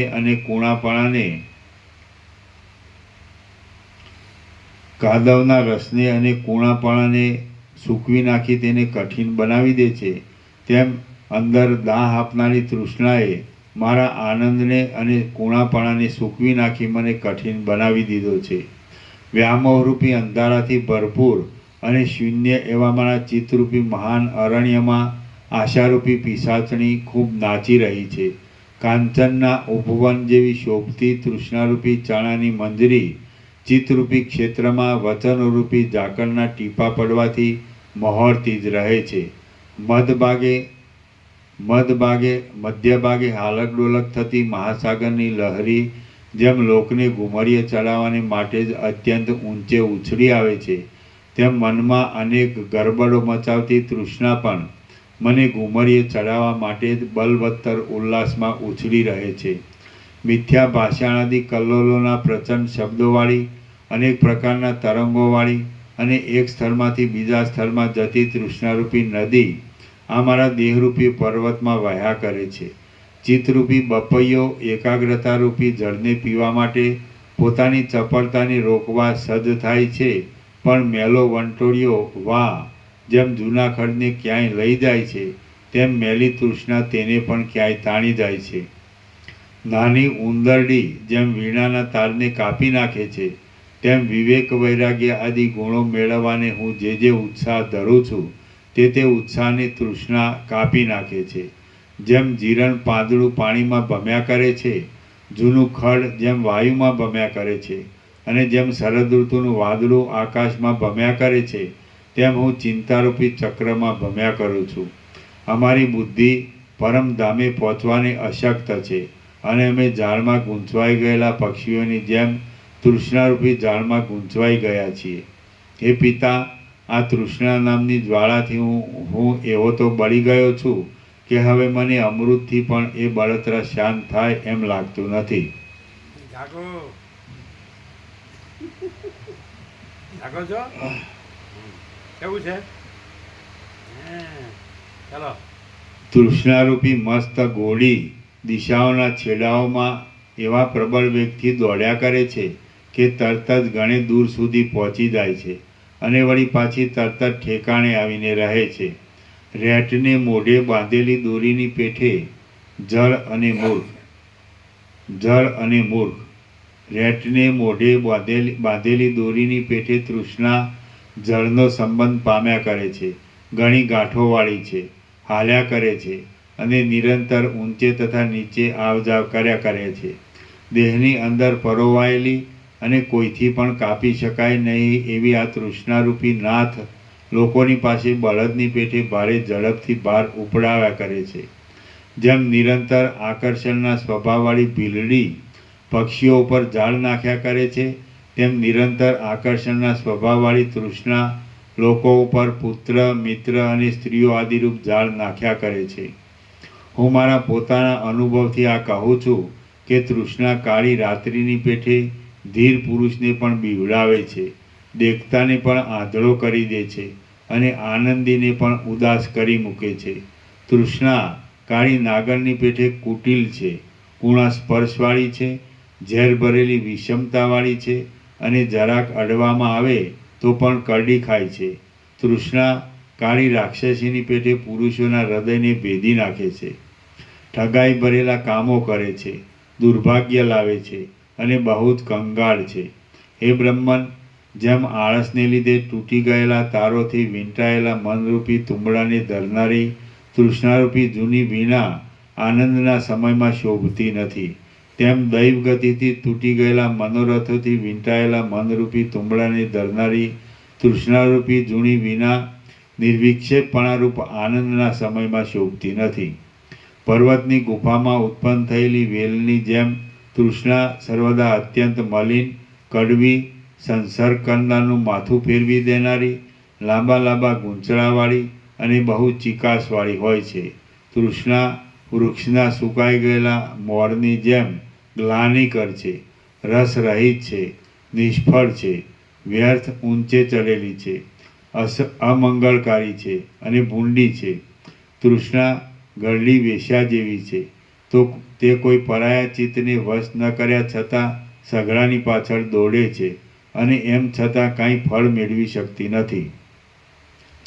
તૃષ્ણા તો બુદ્ધિ નાચનારી છે, અને તે બ્રહ્માંડો રૂપી નાટકશાળાઓની અંદર અનેક રસોની લાલચવાળા સંસારી લોકોના મોટા ટોળામાં નાચ્યા કરે છે. સંસારરૂપી લાંબા જંગલમાં વિસ્તાર પામેલી અને ઊંચે ચડેલી તૃષ્ણારૂપી ઝેરી વેલમાં ઘડપણરૂપી ફૂલ થાય છે, અને અનેક પ્રકારની ઉથલપાથલો રૂપી ફળોની પંક્તિઓ થાય છે. બુદ્ધિ થયેલી નટડીની પેઠે તૃષ્ણા જે કાર્ય પોતાનાથી બની શકે એવા ન હોય તે કરવાને પણ કૂદકા માર્યા કરે છે, અને આનંદ આપી ન શકવા છતાં પણ નાચ્યા કરે છે. તૃષ્ણારૂપી ચપળ મયુરી ઢેલ મોહરૂપી ઝાકળનું આવરણ થાય ત્યારે નાચે છે. એ આવરણ મટી દઈને વિવેકરૂપી પ્રકાશ થાય ત્યારે ઠંડી પડી જાય છે, અને કોઈથી ન પહોંચી શકાય એવા સ્થાનોમાં રહેઠાણ કરે છે. ચોમાસામાં જ વહેનારી નદીની જેમ તૃષ્ણા અનેક મલિન તરંગોને ઉછાળે છે, લાંબા કાળ સુધી વચ્ચે સૂકી રહે છે, અને ક્ષણ માત્ર જ ઉલ્લાસ પામે છે. જેમ ચપળ પક્ષીણી પડી ગયેલા ઝાડને છોડી દઈને બીજા ઊભેલા ઝાડ પર જાય છે, તેમ ચપળ તૃષ્ણા પડતીમાં આવેલા પુરુષને છોડી દઈને ચડતીવાળા પુરુષ પાસે જાય છે. તૃષ્ણારૂપી ચપળ વાદળી ન પહોંચી શકાય એવા સ્થાનમાં પણ પહોંચે છે. ધરાયા છતાં ફળની ઈચ્છા રાખ્યા કરે છે અને ઘણી વાર સુધી એક સ્થળમાં ટકતી નથી.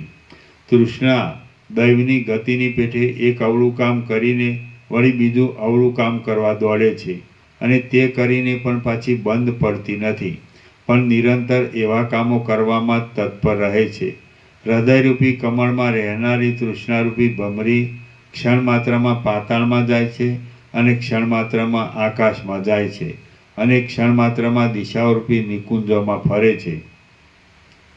સંસારરૂપી સઘળા દોષોમાં એક તૃષ્ણા જ લાંબુ દુઃખ દેનારી છે અને અંતઃપુરમાં ગુપ્ત રહેલાને પણ તે અતિ સંકટમાં નાખી દે છે. મેઘમાળાની જેમ તૃષ્ણા ઘણી જડતા આપે છે. જડતા એટલે ટાઢ અને મૂર્ખતા.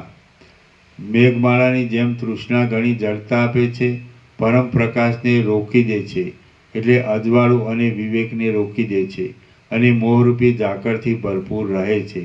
જેમ પશુઓને બાંધવાની લાંબી દોરી સઘળા પશુઓના ગળાઓને બાંધી લે છે, તેમ તૃષ્ણા સંસારમાં વ્યવહાર કરનારા સઘળા જીવોના મનને બાંધી રાખે છે.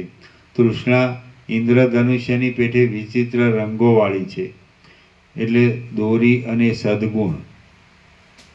તૃષ્ણા ઇન્દ્રધનુષ્યની પેઠે વિચિત્ર રંગોવાળી છે, ગુણ વિનાની છે, લાંબી છે, મલિનમાં રહેનારી છે, તુચ્છ છે અને તુચ્છ સ્થિતિવાળી છે. તૃષ્ણા સદ્ગુણરૂપી ધાન્યને મેઘના દુષ્ટ કડાકારૂપ છે. આપત્તિરૂપી ધાન્યને ફલિત કરવામાં શરદ ઋતુરૂપ છે. બોધરૂપી કમળોને હિમરૂપ છે અને મોહરૂપી અંધકારોને શિયાળાની દીર્ઘ રાત્રિરૂપ છે. તૃષ્ણા સંસારરૂપી નાટકશાળાની નટી છે. કાર્યરૂપી માળાઓની પંખીણી છે. મનરૂપી જંગલની હરિણી રૂપ છે અને કામદેવના ગાયનની વીણા છે. વ્યવહારરૂપ સમુદ્રની તે લહેર છે. મોહરૂપી હાથીને બાંધવાની સાંકળ છે. સૃષ્ટિરૂપ વડની વડવાઈ છે અને દુઃખરૂપી કુમુદોને વિકસાવનારી ચાંદની છે. જરા તથા મરણ આદિ દુઃખરૂપી રત્નોનો તે મુખ્ય ડાબલો છે અને આદિ તથા વ્યાધિરૂપ વિલાસોને માટે સર્વદા મસ્ત વિલાસિની છે. વર્ષા ઋતુના આકાશની પેઠે તૃષ્ણા ક્ષણમાત્રમાં થોડાક પ્રકાશથી નિર્મળ થાય છે, એટલે અજવાળું અને વિવેક. વર્ષા ઋતુ ક્ષણમાત્રમાં જરાક અંધારાવાળી થઈ જાય છે અને ક્ષણમાત્રમાં ઝાકળથી ભરપૂર થાય છે. ઝાકળથી ભરપૂર થાય છે એટલે અંધારું અને મોહ. જ્યારે ગાઢ અંધારાવાળી રાત્રિ મટે છે ત્યારે રાક્ષસોની નિવૃત્તિ થાય છે, તેમજ જ્યારે ગાઢ મોહવાળી તૃષ્ણા મટે છે ત્યારે કાયાનો પરિશ્રમ મટે છે. ચિંતાઓ.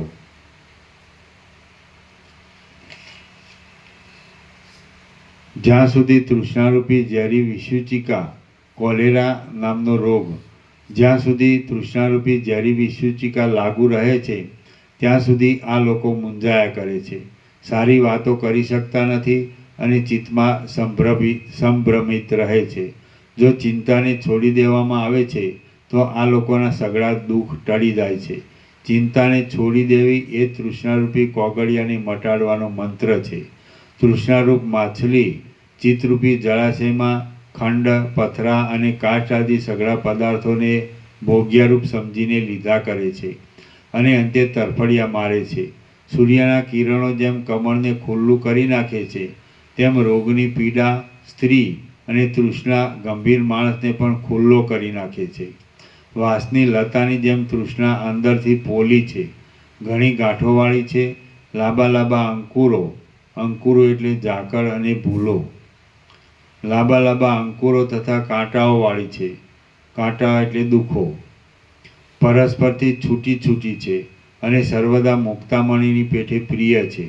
અહો, આ મોટું આશ્ચર્ય છે કે મહાબુદ્ધિમાન પુરુષો કષ્ટથી કપાય એવી તૃષ્ણાને પણ વિવેકરૂપ નિર્મળ ખડગથી કાપી નાખે છે. હે બ્રહ્મન, હૃદયમાં રહેલી આ તૃષ્ણા જેવી તીક્ષ્ણ છે તેવી તલવારની ધાર પણ તીક્ષ્ણ નથી.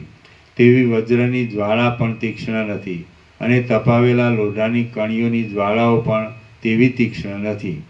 દીવાની શિખાની પેટે તૃષ્ણા મધ્યમાં ઉજ્જવળ છે, અંતમાં કાળી તથા તીક્ષ્ણ છે, પ્રત્યક્ષ દેખાય છે, બળતરા થવાના કારણરૂપ હોવાને લીધે અસહ્ય છે, અને તેની દશા સ્નેહને લીધે ઘણા કાળ સુધી પહોંચે એવી છે. અને તેની દશા એટલે વાટ અને સ્થિતિ, સ્નેહને લીધે એટલે પ્રેમ અને તેલ, સ્નેહને લીધે ઘણા કાળ સુધી પહોંચે એવી છે. મનુષ્ય મેરુ પર્વત જેવો દ્રઢ હોય, જ્ઞાનવાન હોય, શૂરવીર હોય અને ધીર હોય તો પણ તૃષ્ણા એ નરોત્તમને એક પલકારામાં તરણાના તોલનો કરી નાખે છે. તૃષ્ણારૂપી વિંધ્યાચલની તળેટી લાંબા લાંબા ગહનોથી વ્યાપ્ત છે. ગહનોથી એટલે સાહસો અને અરણ્ય. ભયંકર છે, ઘાટા જાળાવાળી છે, રજથી એટલે ધૂળ અને રજોગુણ, રજથી ભરેલી છે, અંધારાવાળી છે, અને ઉગ્ર ઝાકળવાળી છે. ઝાકળ અને મોહ. જગતની અંદર રહેલી આ તૃષ્ણા ચંચળ છે. તરંગોની માળાવાળા ક્ષીરસાગરના ચપળ જળમાં રહેલી માધુર્ય શક્તિની પેઠે એક છતાં તે ભુવનોના સઘળા ભાગોમાં વ્યાપ્ત છે. ઝાડ અને સ્વર્ગ આદિ લોકો ચંચળ છે. તરંગોની માળાવાળા ક્ષીરસાગરના ચપળ જળમાં રહેલી માધુર્ય શક્તિની પેઠે એક છતાં તે ભુવનોના સઘળા ભાગોમાં વ્યાપ્ત છે, અને અતિ નિકટ હોવા છતાં પણ તે સ્પષ્ટ આકૃતિથી દેખી શકાતી નથી. એટલે વિષયની તૃષ્ણાથી જ બ્રહ્મમાં જીવભાવ કલ્પાયો છે, અને તે તૃષ્ણાનો ત્યાગ કરવામાં આવે તો જીવ પોતાના વાસ્તવિક સ્વરૂપે બ્રહ્મરૂપે સ્થિતિ થાય છે. ફરીથી વિષયોની તૃષ્ણાથી જ બ્રહ્મમાં જીવભાવ કલ્પાયો છે, અને તે તૃષ્ણાનો ત્યાગ કરવામાં આવે તો જીવ પોતાના વાસ્તવિક સ્વરૂપે બ્રહ્મરૂપે સ્થિતિ થાય છે. સાંભળ્યું? ચલો. સર્ગ 18મો. આ 18મા સર્ગમાં આનો નંબર પાના નંબર 34. હમ. 17 પૂરા થયા ને? હા, 17મો સર્ગ પૂરો થયો પ્રભુ. હવે ટાઈમ થઈ ગયો. શ્રી યોગવાસિત મહારામાયણમાં વૈરાગ્ય પ્રકરણનો તૃષ્ણા ભંગ નામનો સર્ગ 17મો સમાપ્ત. ઓમ ઓમ ઓમ. છેલ્લું વાક્ય ફરીથી. હા. સાંભળો બરાબર. હા. જગતની અંદર રહેલી આ તૃષ્ણા ચંચળ છે. તરંગોની માળાવાળા ક્ષીરસાગરના ચપળ જળમાં બધું આંબુ લાંબુ નહીં કરવાનું, મૂળ જ વાંચવાનું મેઇન. એટલો જ ઠીક છે. આખું વાક્ય એક જ છે.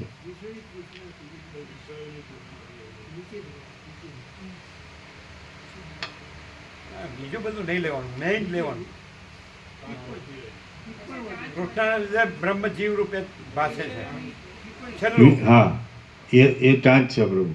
વિષયની તૃષ્ણાથી જ બ્રહ્મમાં જીવભાવ કલ્પાયો છે, બસ એ જ લેવાય, બીજું કાંઈ ન લેવાય. ને તે તૃષ્ણાનો ત્યાગ કરવામાં આવે તો જીવ પોતાના વાસ્તવિક સ્વરૂપે બ્રહ્મરૂપે સ્થિતિ થાય છે. ફરીથી વિષયની તૃષ્ણાથી જ બ્રહ્મમાં જીવભાવ કલ્પાયો છે, અને તે તૃષ્ણાનો ત્યાગ કરવામાં આવે તો જીવ પોતાના વાસ્તવિક સ્વરૂપે બ્રહ્મરૂપે સ્થિતિ થાય છે. બસ. ઓમ ઓમ ઓમ. અને જ્યારે મેઇન કહેવામાં આવે ત્યારે તમે બીજું લો. બીજું લેવાનું જ નહીં, મેઇન જ લેવાનું. પ્રસાદ આપી દો. કેટલા પાના થયા? 34. બરાબર.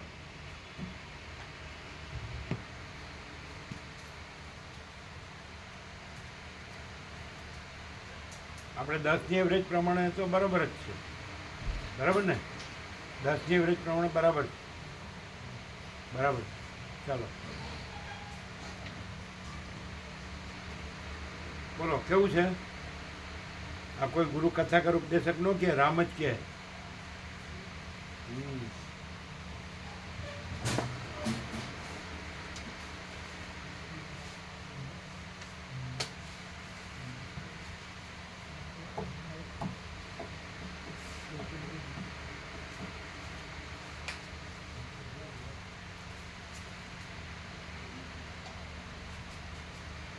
તમારા ભાઈ ઊંઘ્યા કરે કે જાગે?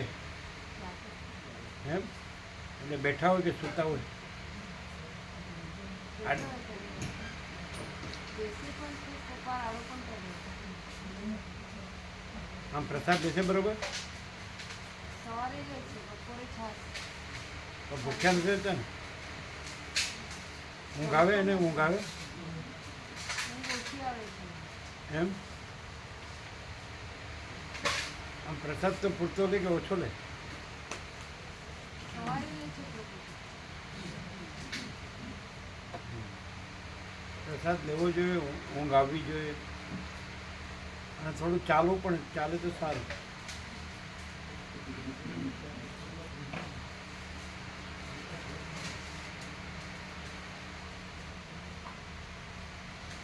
અરુણ પ્રભુ આવવાના છે?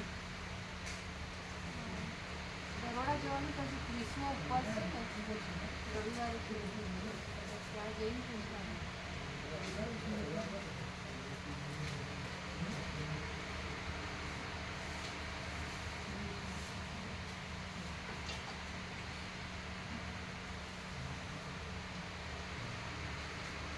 અને જેમણે સંથારો લીધો એ બરોડા છે? બરોડા કિરીટ પ્રભુ 30મો ઉપવાસ છે. 30મો ઉપવાસ છે. એમ તોય બરોબર છે. તો અરુણ પ્રભુ તો કહેતા હતા, તો પછી પારણું કરાવી શકે મહારાજ સાહેબ. એટલે જોશે, કારણ ત્યાં એકવાર છે ને 75 ઉપવાસ ઉપર પણ સંધારો થઈ ગયો છે.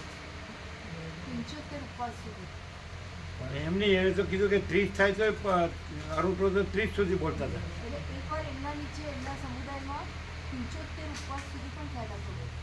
પછી સંધારો થઈ ગયો. આમાં તો 30નું કીધું હતું. એટલે આમાં 30 રવિવારે 30મો ઉપવાસ છે. પછી જોશે ગુરુદેવ એમના. હા, તો અરુણ પ્રભુ કે 30મું છે ને એના પછી પારણું કરાવી શકે કે આ સારું છે તો આ રહીને પછી ધર્મ ધ્યાન કરે એમ. એટલે સાગારી સંધારો છે અત્યારે 30 ઉપવાસ. એટલે 30નું કહેતા હતા ને? હા, એટલે રવિવારે 30 છે. પછી જોશે ગુરુ ત્યાં. અરે સારું હોય તો પછી હા, તો પછી હા.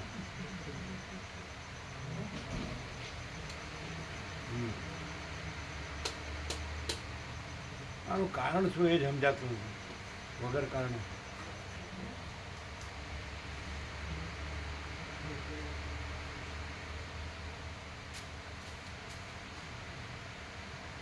એમની બાજુમાં જે કીધું ને, એમની બાજુમાં મા સતીજી છે. એમણે અમને કીધેલું સંસારમાં, એટલે અમે ના પાડી કે એના કરતાં તમે વધારે પરમાત્મા રૂપ લો, જીવતા જાગતા બોલતા ચાલતા. એ સર એ દેહ કે આકાર તો એની મેળે શાંત થવાનું જ છે, અને પરાણે શાંત કરવાની શું જરૂર? એની કરતાં તમે જ્યારે જીવતા જાગતા બોલતા ચાલતા છો, એટલે તમે જ્યારે ચૈતન્ય જાગૃત છો, ત્યારે પરમ ચૈતન્ય જાગૃત છો, તમે પરમ ચૈતન્ય જાગૃત છો. અને આ નથી એવી રીતે છો, અને તો એવી રીતે જ છે, આ નથી એવી રીતે જ છે. પછી સંસારો કરવાની શું જરૂર? એટલે અમને સામેથી કીધેલું, અમને પૂછેલું, ના કીધું.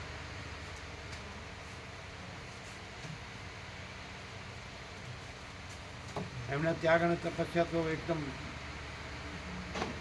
ખૂબ છે.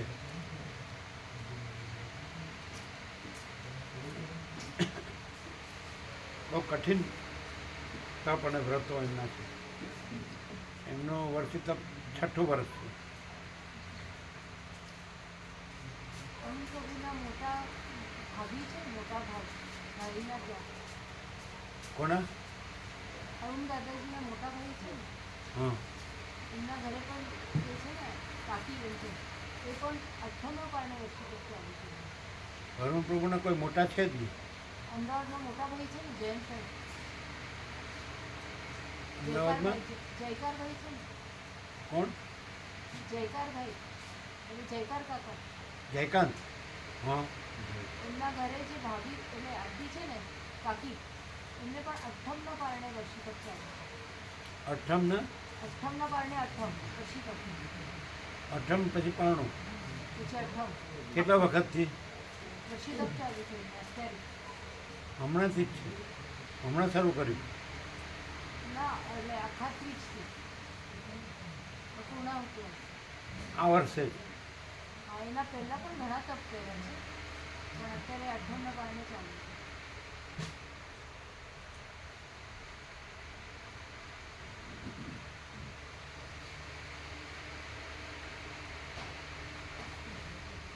જયકાંત પ્રભુ એ તો એનાથી નાના છે. અરુણ પ્રભુથી મોટું કોઈ નથી, નાના એ તો સૌથી મોટા છે. નાના હમ.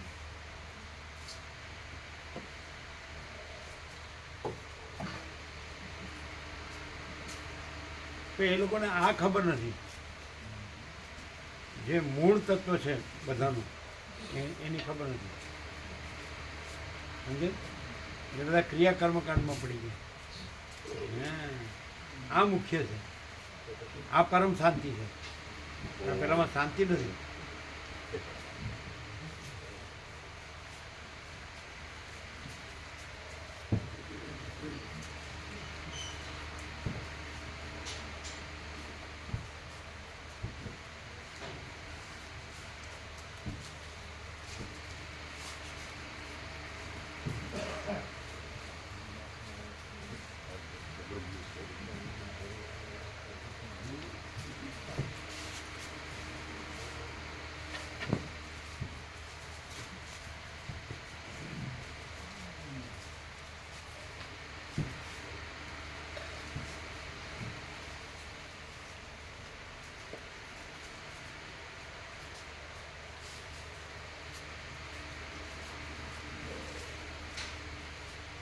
આને કાંઈ અસર થશે?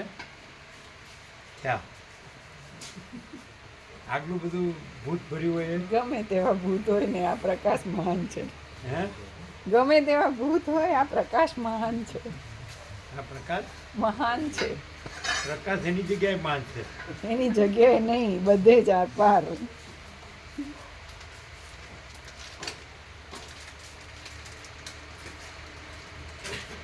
આ રમણ પ્રભુ કે અમે જે કર્યું છે એમાં તો બધા સુખી રહેવા જોઈએ ને.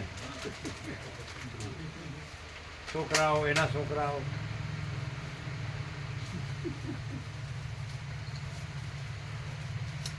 આ તો કોને ના પડે? કોને દુઃખી કરવાનું કોને કીધું?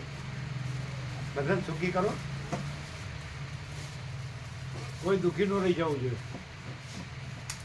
તમને ખબર પડે અંદરથી કોણ સુખી છે ને કોણ દુઃખી અંદરથી. એ સુખ નથી, એ દુઃખ છે. આ સાચું છે.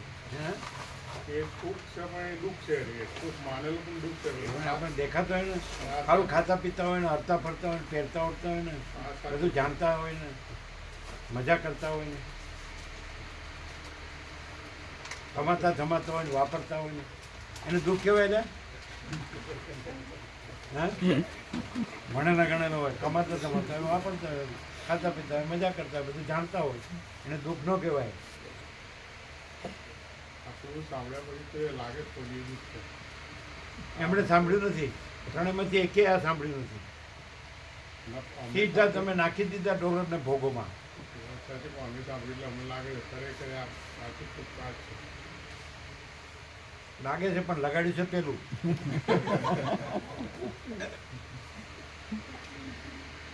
અને કાંઈ નથી એનું લગાડ્યું છે ઘેલું.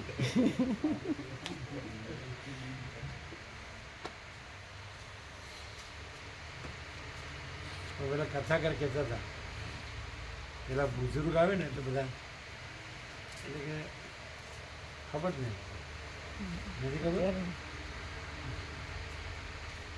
એટલે કે તમે તમારે યંગને કેમ નથી મોકલતા? એટલે કે એને અસર થઈ જાય એટલે.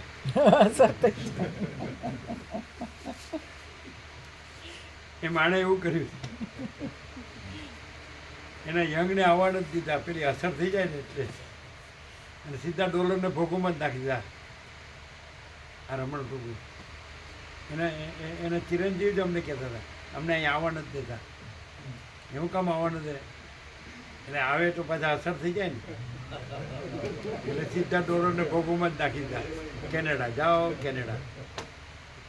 અને પોતે જાય પાછા ડોસા ડોસીએ મજા કરવા.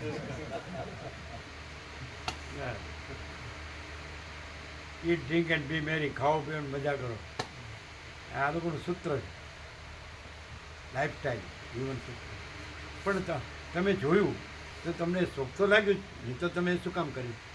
કે આ સુખ છે એવી રીતે તમે કર્યું ને, કર્યું ત્યારે તો એમ જ તો પછી હા તો પછી પણ તો એવી પછી રીતે જે કરતા હોય 7 કરોડ 800 કરોડ, તો સુખ લાગતું હોય ત્યારે જ કરતા હોય ને, તો પછી એ અમારી અવળાઈ કે અમને પહેલેથી જ કાંઈ ન લાગ્યું. બિલકુલ નહીં. અવળાઈ કહેવાય કે નહીં?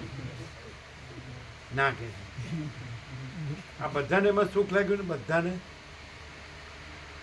અને એમને થયું આમાં આત્માની સાચી શાંતિ નથી નથી ને નથી. અને આ જે છે વસિત પ્રકાશ સરળ સુવર્ણ અખંડ પૂર્ણ થતું હોય સહજ પરમ શાંતિ છે ને છે 100% સત્તારાની નિશાન છે. રાઉન્ડ 42માં તો પછી લાગતું હોય તો જ કરે ને માણસ. તો એ કંઈ હશે ને, હોય તો જ લાગે ને. એટલે સુખ લાગતું હતું એટલે કરતા, પણ પછી જેવું જોતું હતું એવું કંઈ મળે નહીં. સંતોષ ન થાય, શાંતિ ન થાય, તમને એવું નથી બળતરા. લાગતું અહીંયા તમે સેવા કરો દુબળા પડી જાઓ ત્યાં જઈને પછી આમ અલમસ્ત થાવ ખાઈ પીને? ના એવું નહીં. ત્યાં ફૂલ આરામ મળે. ના એવું નહીં અહીં પ્રભુ. વેરા જાગીને સેવા કરવાની ના, આખો એવું દિવસ સેવા કરવાની અને ત્યાં ખાય મસ્ત ખાઈ પીને પાડા જેવા તમે. શું કહ્યું? ના ના એવું નથી. બોલો તમે ત્યાં જઈને વજન વધ્યું જ કે નહીં? વજન વધ્યું કેમ કે સુઈ જ રહેતા હતા. કેટલું વધ્યું? ખબર નહીં, એમ તો 2 કિલો જેટલું વધ્યું એટલા જ દિવસમાં. કોઈ ઉતરી જાય છે, ના એવું નથી. અમારે એ અહીં દવાઓ દુઃખી થવાય છે, ના ત્યાં સુખી પ્રભુ. થવાય છે. એવું નહીં એવું નહીં. દવાઓના ફેરફારને લીધે હતું. દવાથી વજન વધે? દવાઓના ફેરફારને લીધે ઘટ્યું હતું. એ વખતે વચ્ચે જે ઘટ્યું હતું ને એવા કારણોથી ઘટ્યું. કેમ દવાનો ફેરફાર એટલે? એટલે એ વખતે જે અમુક પ્રસાદ નહીં લેવાનો ને અમુક દવાઓ જ લેવાની એવું બધું હતું ને એના દવાઓ લીધે. લેવાનો એટલે ઉલટો પ્રસાદ લેવો પડે. હા એટલે પણ દવા દૂધ ગરમ પડે. પ્રસાદ ને એવું ફૂલ લેતા હતા. એમ તો સરસ હતું, રૂટીન તો સારું હતું. તો આમાં શું થયું? કંઈ નહીં, ખાલી વજન ફરક વધ્યું કેવી પડ્યો. રીતે? એ દવાઓ બંધ થઈ ગઈ બધી અને હવે અત્યારે જેમ હતું પહેલા હતું આવું જ હતું. અમે તો પહેલા હંમેશા દુબળા જ જોયા છે. આપણે જોયા જ કે નહીં? અને હવે જો આમ ત્યાં ઘરેથી આવ્યો ને આરામ લઈ આવ્યો ખાઈ પીને મસ્ત. અહીંયા હું વહેલું જાગવું પડે, સેવા કરવી પડે ને. એટલે કીધું ભાઈ ખુરશી બેહો કરો. ગોવા પ્રભુ આમ ખુરશી લાવીને મૂકે છે. હવે ના પાડીએ તો એમ. અમે કીધું કારણ કે તમે કે પગ દુખે છે તો પછી કીધું ખુરશી રાખો. બોલો. હવે એવું અને નથી. આડા પડવું હોય તો પથારીએ રાખો. એ રાખે છે અહીંયા વિશ્રામ કરી લઈએ છીએ. ક્યાં? આ પ્રભુઓના વિશ્રામમાં ખાલી હોય ને ત્યાં થોડી વાર વિશ્રામ કરી લઈએ છીએ. એટલે એટલી તકલીફ છે આમ? ના તો પછી એટલે સમય હોય ત્યારે અમે આડા પડી જઈએ છીએ. અહીં સમય નથી મળતો. તો ઘરે ફૂલ ખાવા ના પીવાનું અહીંયા અમે વિશ્રામ અને કરીએ ઘરે છીએ. ખાવા પીવાનું વિશ્રામ ફૂલ એવું હશે. નહીં પ્રભુ, અહીંયા અમે આરામ કરી જ લઈએ છીએ. એવું નથી કે અહીંયા કઈ તકલીફ પડી જાય. નથી, જરાય એવું નથી. ના હવે ભાઈ ખોટા તોફાન ના કરો. છે આપણે ઘણા છે એક્સ્ટ્રા ના ના ના ના અંદર રાખી દો. ના પ્રભુ જરૂર નથી. એક ખૂણામાં મૂકી દે. જરાય જરૂર ખૂણામાં જગ્યા હશે ને. જરાય જરૂર નથી પ્રભુ. જરાય જરૂર નથી. અને પાછું ત્યાં એકલા હોય એટલે કોઈ શરમય ન આવે. અત્યારે નથી આવતી. વ્યાપકમાં સૂર્ય જ જઈએ છે.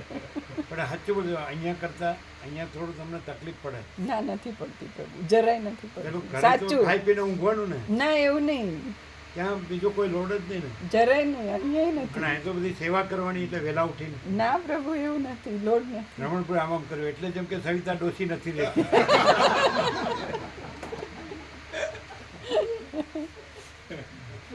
બોલો આમ આમ કર્યું. બોલો એ કહે છે કે નહીં કે આરામ નથી મળતો એમ પૂરતો એવું કહે છે કે નહીં? સવિતા ડોસી એવું કહે છે કે નહીં? એવું નથી હોતું. હા, ગોળ ગોળ બોલે. કાયમી ના આવે તો એક કોકાદ એકાદ જણ જ હોય ને તો એ કામ એવું ના આવે.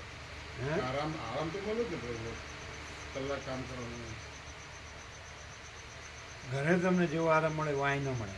ના પ્રભુ અહીંયા મળે જ છે અને કોઈ ફરિયાદ નથી, સાચે જ નથી. ચલો અહીં કરતા ઘરે આરામ વધારે મળે કે નહીં? અમે ઘરે અને સુઈ ખાવા રહેતા પીવાની શાંતિ હતા ખરી એવું. કે નહીં? ખાવા પીવાની આપણે જે ના જે ના ભાવતું ના હોય એ ના ખવાય. ના ના અહીં તો જેવું હોય એ ખાવું પડે. ના એવું નથી.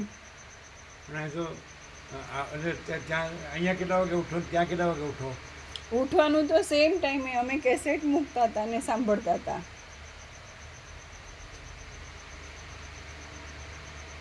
અને વિશ્રામ પણ થઈ જાય છે. અત્યારે અમે બપોરે પણ અહીંયા જે સમય હોય ત્યારે સુશીલ અહીંયા જ પ્રભુ તમે વિશ્રામ કહો કે રાત્રે 1 વાગે સુવાનું, સવારે 10 વાગે ઉઠવાનું, ત્યારે કહેવું ન પડે.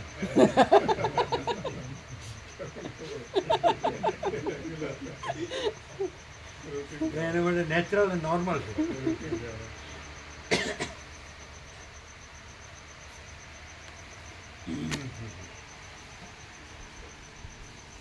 એટલે આ પહેલાનો અભ્યાસ હશે નહીં? કયો? રાત્રે 1 વાગે સુવાનું, સવારે 10 વાગે ઉઠવાનું. પહેલેથી જ. કાં તો એ ભણતા હશે ત્યારે રાત્રે વાંચવાની ટેવ રાખતા હશે. ના ના, એવું ન હોય. રાત્રે બાર બધા ખાવા જાય ને અમદાવાદમાં તો જાય છે તો ખરા એ નહીં. એવું હોય. પણ અમે સુશીલ પ્રભુ માટે એવું હા તમને જાણે અનુભવ જ ન હોય એવું.